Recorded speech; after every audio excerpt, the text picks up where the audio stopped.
Hi friends, please subscribe to Amravati Media and press the bell icon for more latest updates. వైసీపీలో రెడ్లు పరిస్థితి ఇంతేనా? కులం ప్రాతిపదికన రాజకీయాలు జరగడం కామన్ అయిపోయింది. కులాలు కలిసి ఉండి రాజకీయాలను ముందుకు నడిపించిన పరిస్థితి ఉంది. ఈ క్రమంలో కులాల ప్రాతిపదిక పార్టీలు ఏర్పడిన సందర్భాలు కూడా దేశంలో కోకొల్లలు.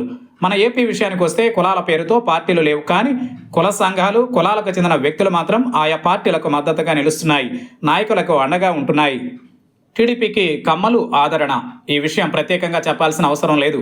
గత ఎన్నికల సమయంలో చంద్రబాబు కోసం దేశాలు దాటి వచ్చి ఇక్కడ నెలల పాటు పాగా వేసి సొంత సొమ్ము ఖర్చు చేసుకుని మరీ ప్రచారం చేశారు. చంద్రబాబు గెలుపులో భాగమయ్యారు. ఇక జనసేన విషయంలోనూ కాపులు ఇలానే చేశారు. వారు కూడా అంతర్గత సమావేశాలు పెట్టుకుని పార్టీ నాయకుడి కోసం ప్రయత్నించారు. అయితే ఈ రెండు పార్టీలు ఎక్కడా కుల ట్యాగ్ను పెట్టుకోలేదు. కానీ వైసీపీ విషయానికి వస్తే రెడ్లు దీనిని తమ పార్టీగానే ఓన్ చేసుకున్నారు.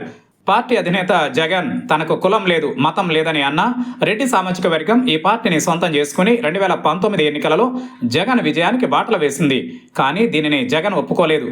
తన ఇమేజ్ పాదయాత్రతోనే పార్టీ అధికారంలోకి వచ్చిందన్న వాదన వినిపించారు. ఇది పార్టీకి, రెడ్డి సామాజిక వర్గానికి మధ్య అంతరాన్ని పెంచేసింది. మరీ ముఖ్యంగా గత ఎన్నికలకు ముందు రెడ్లు వైసీపీకి మరింత దూరమయ్యారు. జగన్ను గెలిపించినా తమకు ఎలాంటి ప్రయోజనం లేదని వారు ఆవేదన వ్యక్తం చేశారు. దీంతో లోపాయికారిగా ఇతర పార్టీల నాయకులకు మద్దతు ప్రకటించారు. కట్ చేస్తే ఎన్నికలు ముగిసి 10 మాసాలు పూర్తయినా ఇప్పటి వరకు రెడ్డి సామాజిక వర్గం జగన్ వైపు నిలబడుతున్న పరిస్థితి అయితే కనిపించడం లేదు. మరి ఎప్పటికీ వారు మారతారో చూడాలి.